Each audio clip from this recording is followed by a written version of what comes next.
चलिए प्यारे बच्चों, यहां लिखा हुआ है द सॉल्यूशन ऑफ क्लोरोफॉर्म। वही क्वेश्चन हम लोग अभी लिख ही रहे थे। और सॉल्यूशन ऑफ CHCl3, इसके बारे में बता रहे थे कि जो सेंसिटिव केमिकल्स होते हैं जो माइंड को अनकॉन्शियस कर देते हैं, बेहोश कर देते हैं, तो वैसे केमिकल्स का जो न्यूमेरिकल है वो ज्यादातर वैसे केमिकल्स का जो न्यूमेरिकल है वो ppm में बनता है, क्योंकि ppm उन केमिकल्स के लिए ही का ही स्ट्रेंथ नापता है जो केमिकल काफी पावरफुल होते हैं। तो मेरे प्यारे बच्चों, a solution of CHCl3 chloroform is prepared in aromatic medium. अब की बार मेरे प्यारे बच्चों इसको मैंने एक्वस मीडियम नहीं दिया, अब की बार मैंने इसको एरोमेटिक मीडियम दे दिया। और एरोमेटिक मीडियम का मतलब आप समझ गए कि बेंजीन हुआ।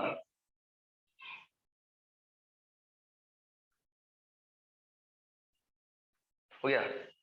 चलिए प्यारे बच्चों, a solution of chloroform is prepared in aromatic medium having strength, इसमें स्ट्रेंथ दे दिया 17.18 m, having strength 17.18 m, find काई ए। अब की बार हमने क्लोरोफॉर्म को एरोमेटिक मीडियम में खोला जिसका स्ट्रेंथ दे दिया 17.18 m।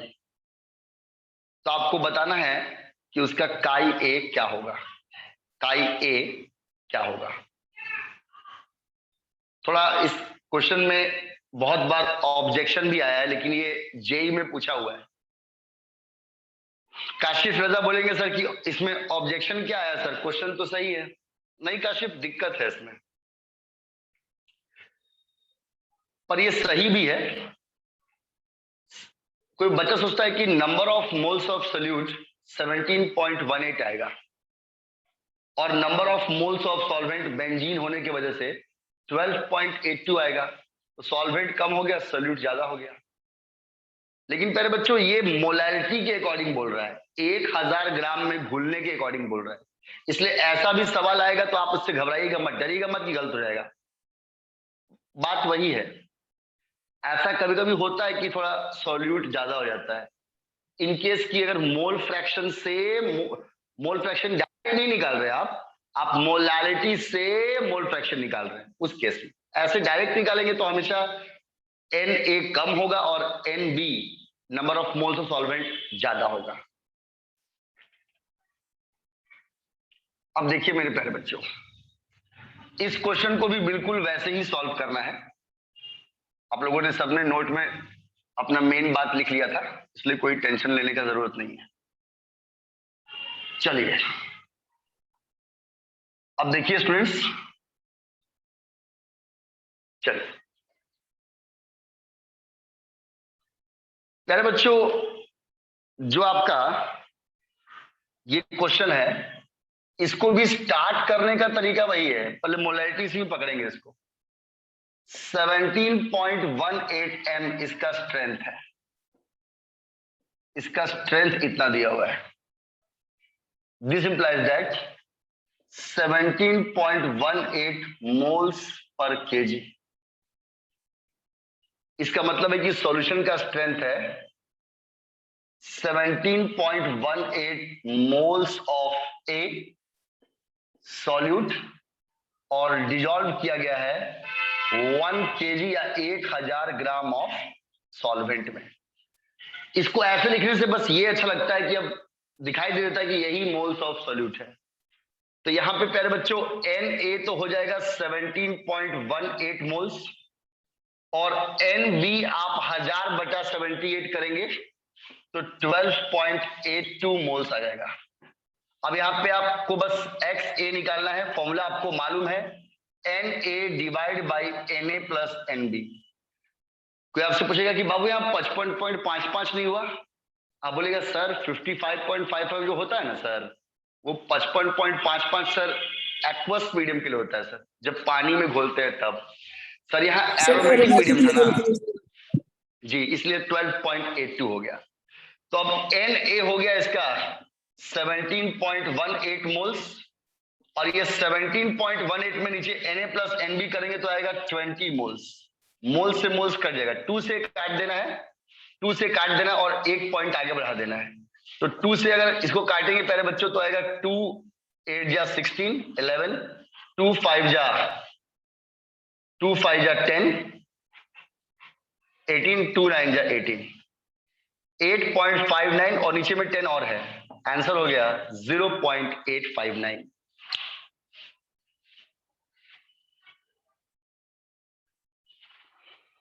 सर नीचे 30 ना होगा सर, 17.18 प्लस 12.82 30 ना होता है। यस सर 30 होगा।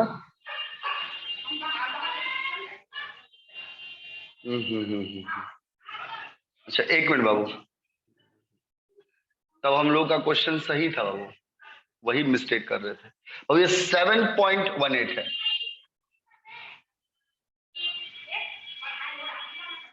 7.18। अब ठीक है ना,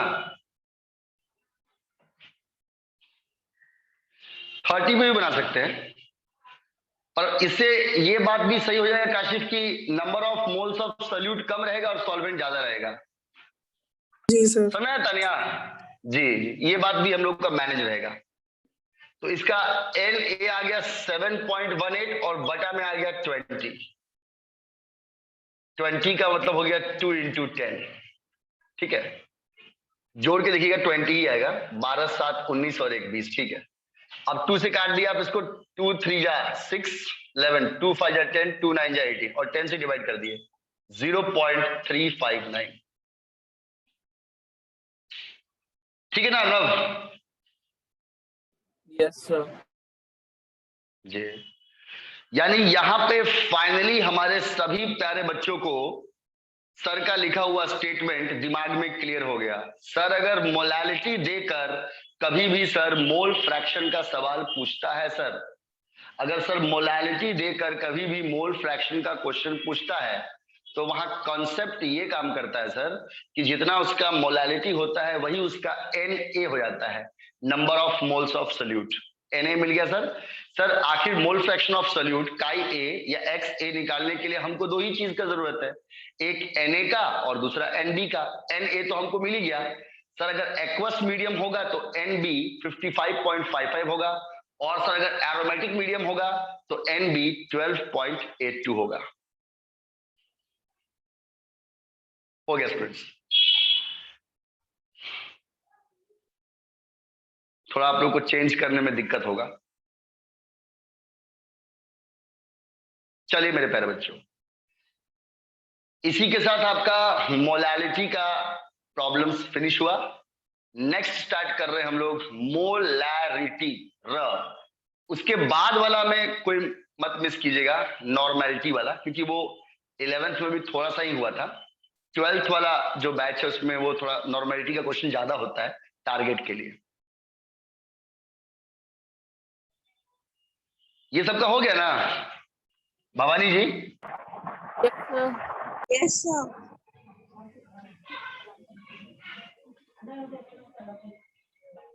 चलिए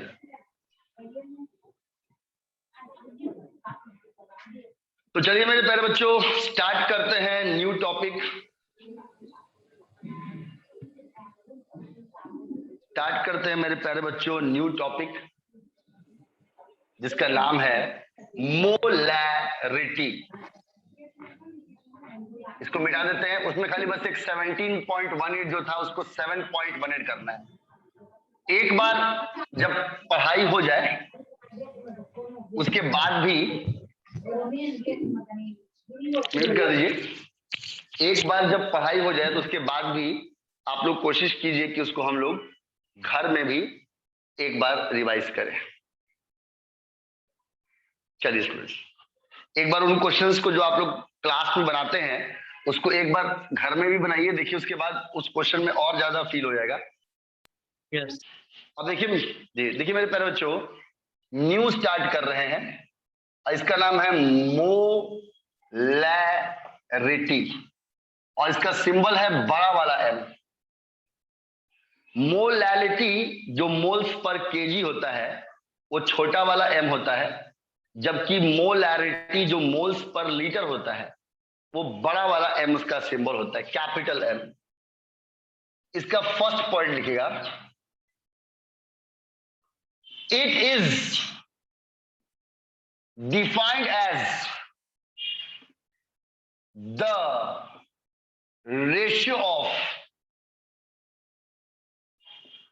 total number of moles of solute.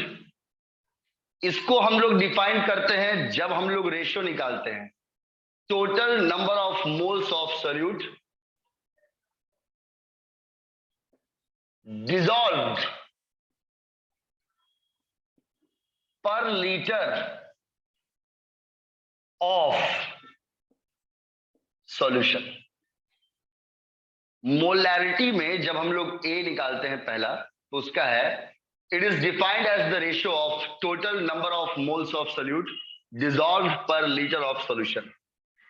बड़ा वाला एम निकालने के लिए ऊपर में आता है number of moles of solute और उसको डिवाइड करते हैं हम लोग volume of A plus B. Solute का मतलब ए होता है, यहां वॉल्यूम लिया ए प्लस बी का। तो यहां पे प्यारे बच्चों हमको यहां पे गौर करना है कि मोलैलिटी सिर्फ सॉल्वेंट के रेस्पेक्ट में निकलता है, लेकिन जो मोलैरिटी है, मोलरता र, ये पूरे सॉल्यूशन के रेस्पेक्ट में निकलता है। इसको पूरे सॉल्यूशन के अकॉर्डिंग कैलकुलेट करना है, सिर्फ सॉल्वेंट के अकॉर्डिंग नहीं करना।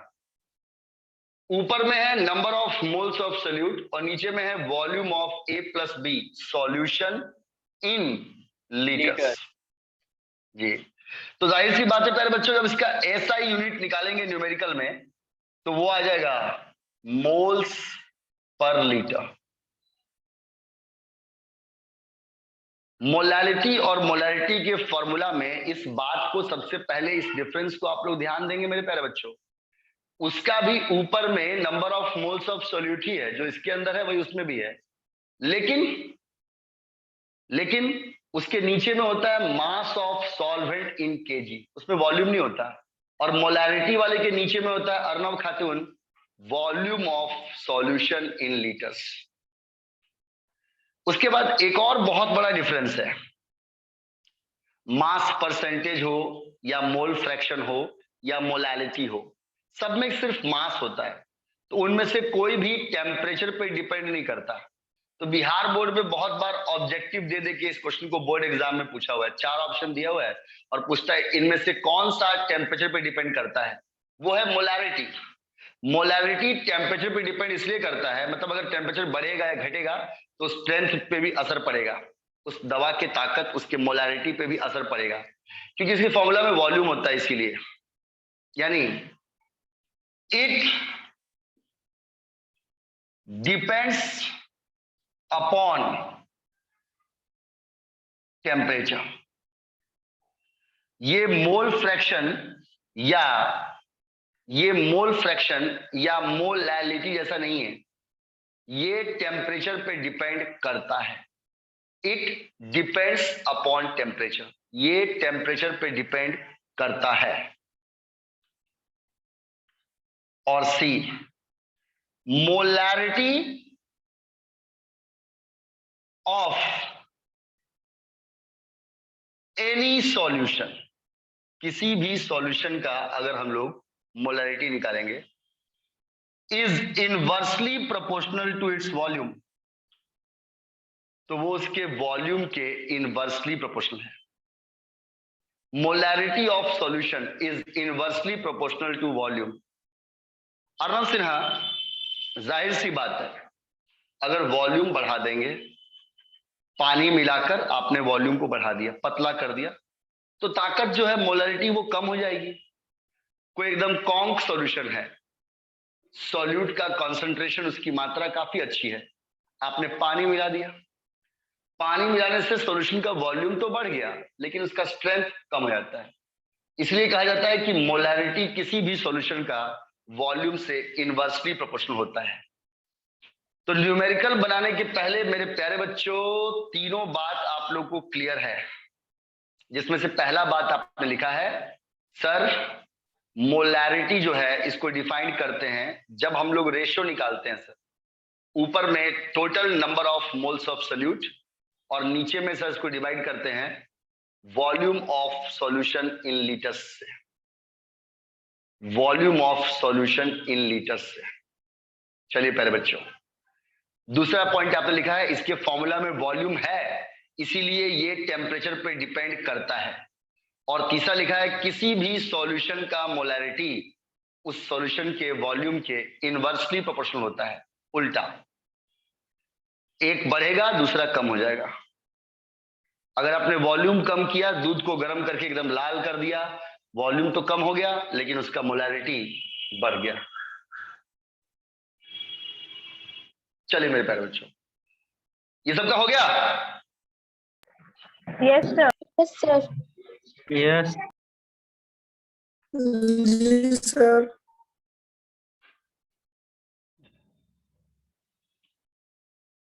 बस फर्स्ट वाला ही पॉइंट मिटा रहे हैं,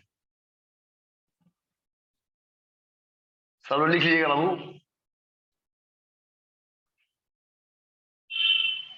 चलिए पहले बच्चों ध्यान दीजिएगा, आपने जो सी पॉइंट कहा वही पॉइंट है, मोलैरिटी इनवर्सली प्रोपोर्शनल है वॉल्यूम के।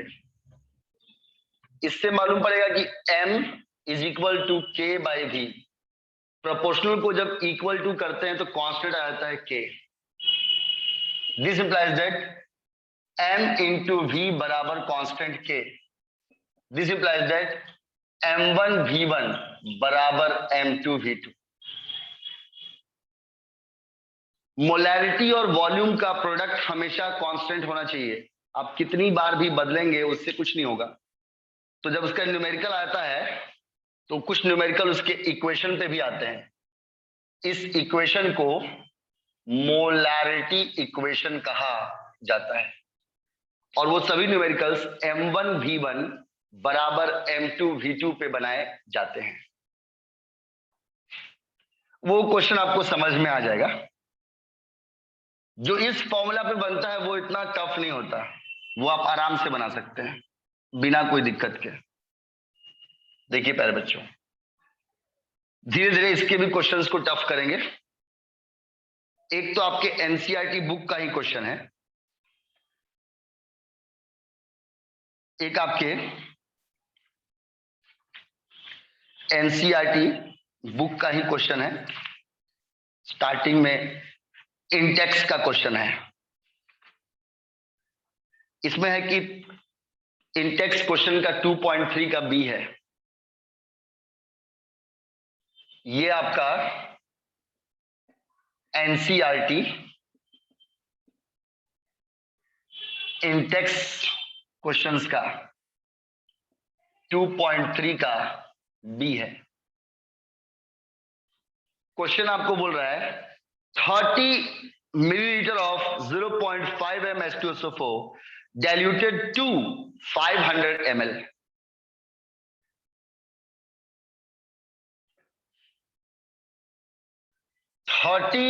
milliliter of 0.5 m H2SO4। शुरू में मेरे पास सल्फ्यूरिक एसिड है जिसका वॉल्यूम है 30 ml, थोड़ा सा है 30 ml, और वो 0.5 m उसका पावर है, स्ट्रेंथ है। बोल रहा है डाइल्यूटेड टू, उसमें इतना पानी मिला दिया, पानी मिला दिया, डाइल्यूटेड बाय नहीं, डाइल्यूटेड टू, उसमें इतना पानी मिला दिया कि उसका वॉल्यूम हो गया 500 ml। तो क्वेश्चन है फाइंड मोलैरिटी। तो बताओ आफ्टर डिल्यूशन, आफ्टर डिल्यूशन। तो बताओ पानी मिलाने के बाद उसका मोलैरिटी क्या हो गया? जाहिर सी बात है अर्नब, आपने कहा था कि जब वॉल्यूम बढ़ेगा तो मोलैरिटी कम हो जाएगा, तो मेरा जो भी आंसर आएगा 0.5 से कम होगा। 30 ml सॉल्यूशन था तानिया, जिसकी मोलैरिटी 0.5 m थी, H2SO4 का, सल्फ्यूरिक एसिड का। डाइल्यूट करने के बाद वो 500 मिलीलीटर हो गया, तो उसकी मोलैरिटी क्या होगी? इस सवाल में गौर कीजिएगा mister Arnab Sinha. M1 0.5 m है और V1 30 मिलीलीटर है। बाद में पानी मिलाने के बाद ये 500 हो गया, बहुत पानी मिला दिया भाई, 30 से 500 कर दिया, बाप रे, 470 ml पानी मिला दिया। और तब बोला कि बताओ उसका M2 क्या होगा? फॉर्मूला वही काम करेगा, M1 V1 बराबर M2 V2, ये वाला फॉर्मूला काम करेगा। तो यहां से अगर आपको M2 निकालना है तो वो आ जाएगा M1 V1 बटा में V2। तो M1 था 0.5 m, V1 था 30 ml और V2 था 500 ml, 500 ml। ml कट गया, ये पॉइंट हटाएंगे तो एक जीरो और आएगा, और इस एक जीरो से एक जीरो कट जाएगा, और ये 5 से कट जाएगा 100 बार में, 3/100, 0.03 m। ये आपके एनसीईआरटी के क्वेश्चन का आंसर है। जहां लाइट पड़ रहा है वहां पे 3/100 को डिवाइड करके 0.03 m लिखा गया है। ये ऊपर में 3 बचा, नीचे में 100 बचा, 3 और 100 बचा बस, तो आंसर आया 0.03 m। आया अनिश मन्ना समझ में? अनिशा मन्ना नहीं आया ना? विशाल, रोहित शेट्टी, यस सर, आ गया। यस सर, आ गया। यानी ऐसा कोई सवाल देगा तो उसमें कोई कंफ्यूज होने का जरूरत नहीं है। पहले इतना ml था, इतना पावर था, बाद में इतना वॉल्यूम हो गया, पानी मिला दिया, ये कर दिया, वो कर दिया। डाइल्यूशन का मतलब होता है पानी मिला दिया, या फिर जब गर्म करने की बात करेगा तो वॉल्यूम को और कम कर देगा, किसी भी टाइप का हो सकता है, उससे कोई फर्क नहीं पड़ता। सर जब भी डाइल्यूशन का मतलब अगर पानी मिलाना हुआ तो फिर डिसॉल्व का मतलब क्या? उसमें मिला दिया कि पानी ऊपर से डाल दिया? डिजॉल्व का मतलब हुआ कोई सॉल्यूट केमिकल को सॉल्वेंट में घोलना, और डाइल्यूशन का मतलब हुआ कि पहले से वो सॉल्यूशन बना हुआ है, उसमें ऊपर से पानी मिला दो। सर तो डाइल्यूशन या वैसा कोई भी क्वेश्चन आएगा तो आपको अपने आप मालूम पड़ जाएगा, दो वॉल्यूम दिखेगा या मोलरिटी दिखेगा तो समझिएगा कि वो M1 V1 बटा M2 V2 पे काम कर रहा है। वहां पे हर जगह कंसेप्ट एक ही लगेगा और सब काम करता है M1 V1 बटा M2 V2 पे। ये वाला सबका हो गया ना तानी? यस सर, हो गया।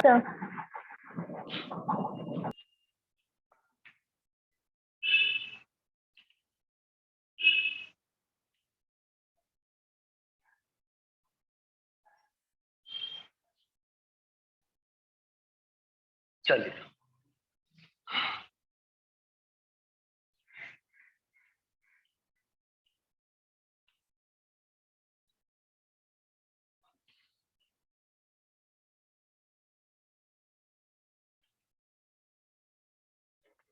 चलिए स्टूडेंट्स, अब देखिए कितना भी हम क्वेश्चन को चेंज कर देंगे कोई फर्क नहीं पड़ेगा, आप लोग आराम से बना देंगे। अब ये क्वेश्चन नंबर 2 देखिए प्यारे बच्चों, ऐसा ही है।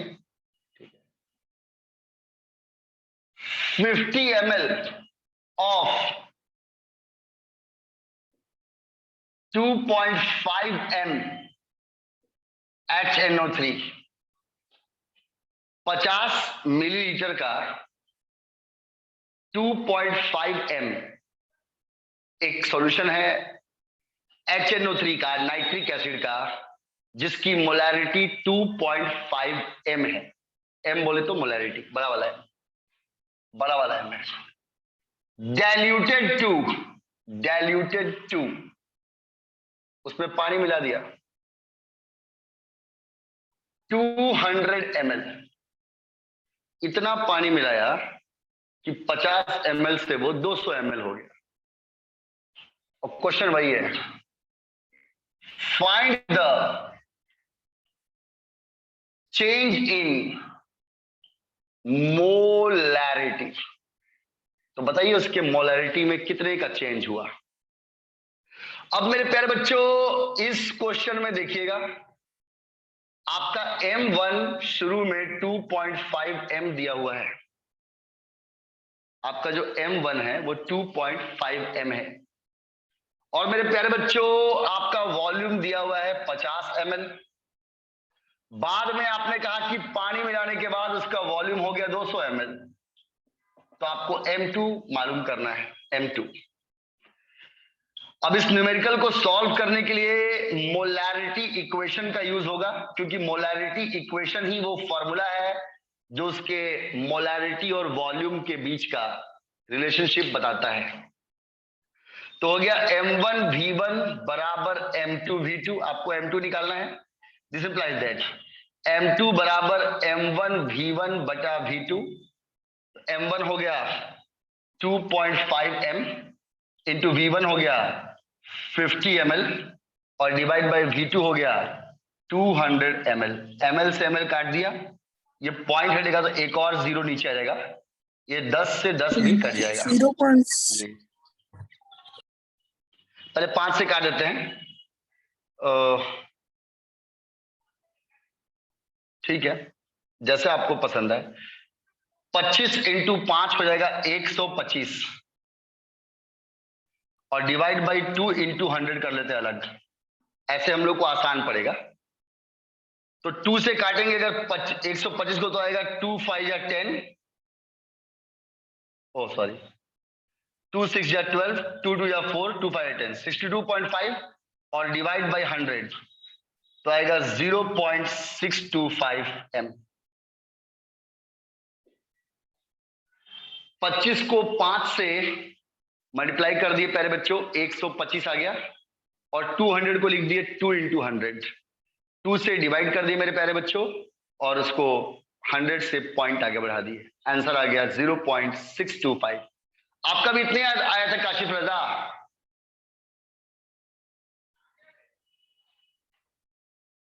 .62 आया था सर मुझे। ठीक, ऐसे ही आसान था। 25 इंटू 5 125 और 125 को 2 से काटेंगे तो 62.5 ही आएगा, फिर 100 से करेंगे तो 2 पॉइंट आगे आ जाएगा। आपको समझ में आया अर्नब सिन्हा? Yes sir.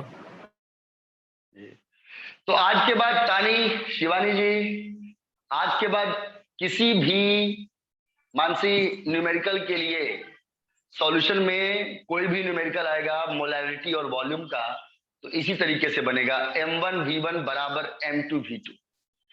अब देखना है प्यारे बच्चों कि गलती कैसे होती है भाई। इतना आसान तो है, M1 V1 बराबर M2 V2 हो जाता है, फॉर्मूला निकल जाता है।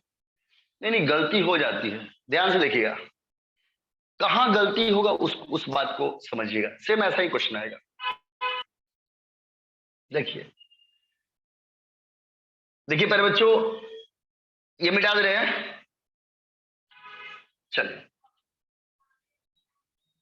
बस वो बड़ा बड़ा लिखे हैं आप लोग को दिखाई दे, इसलिए ऐसे क्वेश्चन तो आप लोग बहुत जल्दी ही बना लेंगे, छोटा ही है। देखिए प्यारे बच्चों मेरा क्वेश्चन नंबर 3 भी यही है, गौर कीजिएगा प्यारे बच्चों, इससे बहुत गलती होता है। और बस इस क्वेश्चन में 2 के बदले यहां बाई हो गया भाई।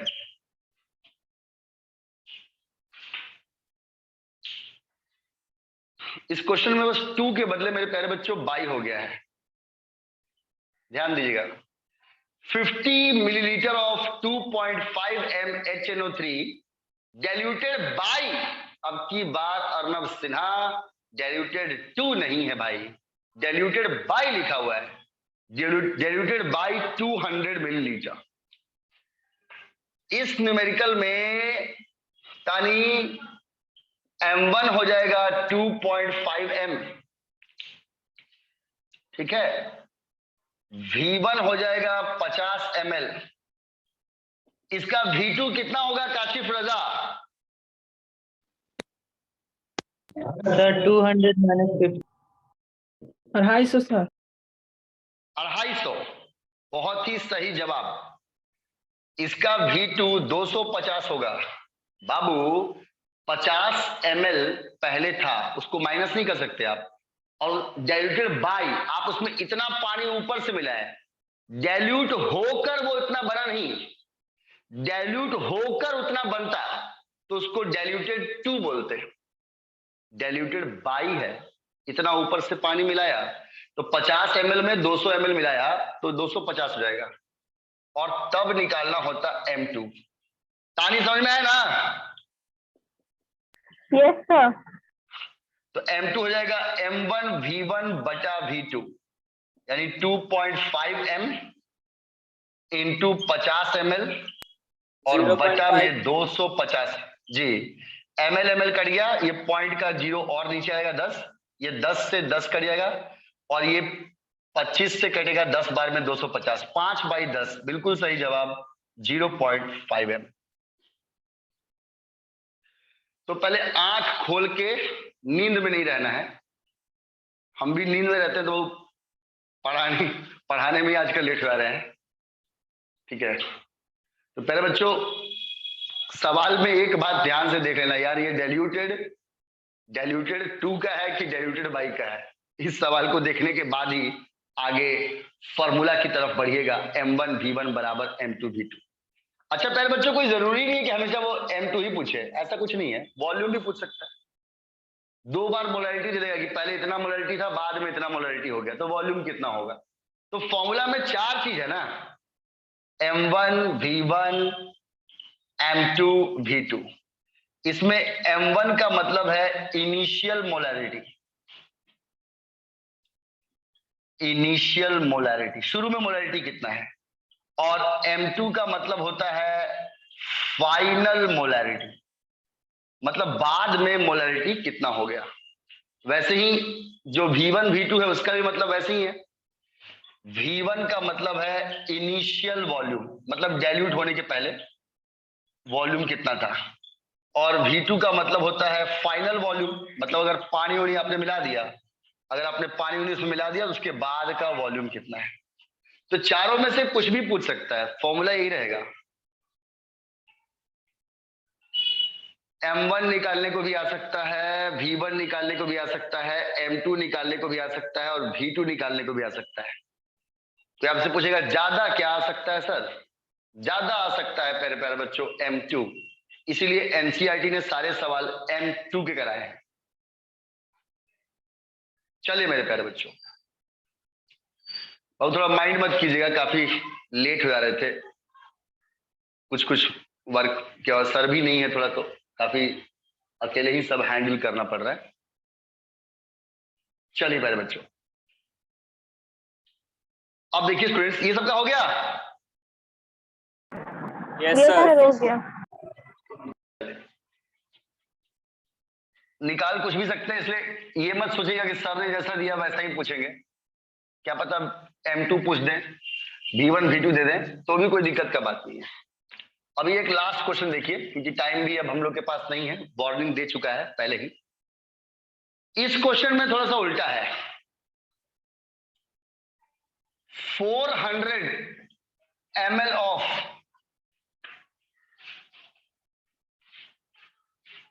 400 ml ऑफ HCl, इसका नाम है hydrochloric acid, having strength 10 m। 400 ml hydrochloric acid का हमारे पास है, जिसका स्ट्रेंथ 10 m है, इज डाइल्यूटेड, ओहो I am sorry, is heated, उसको गर्म किया हमने, is heated such that is heated such that 150 ml is vaporized. 400 ml hydrochloric acid का जिसका स्ट्रेंथ 10 m था, उसको हमने गर्म किया, 150 ml उसमें वेपर्स बन के उड़ गया। क्वेश्चन है फाइंड द फाइनल मोलैरिटी। तो बताइए उसका फाइनल मोलैरिटी क्या होगा। एक क्वेश्चन में पहले बच्चों थोड़ा एक स्टेप हम छोड़ दिए हैं, अभी याद आया। जिस क्वेश्चन में लिखना था अर्नव, जिस क्वेश्चन में लिखा हुआ था चेंज इन मोलैरिटी, उस क्वेश्चन में फाइनल मोलैरिटी निकालने के बाद दोनों को माइनस करके दिखाना था कि चेंज कितना होगा। खैर इसमें समझा देते हैं, उसमें आप लोग अपने आप कर लीजिएगा। यहां पर तान्या राज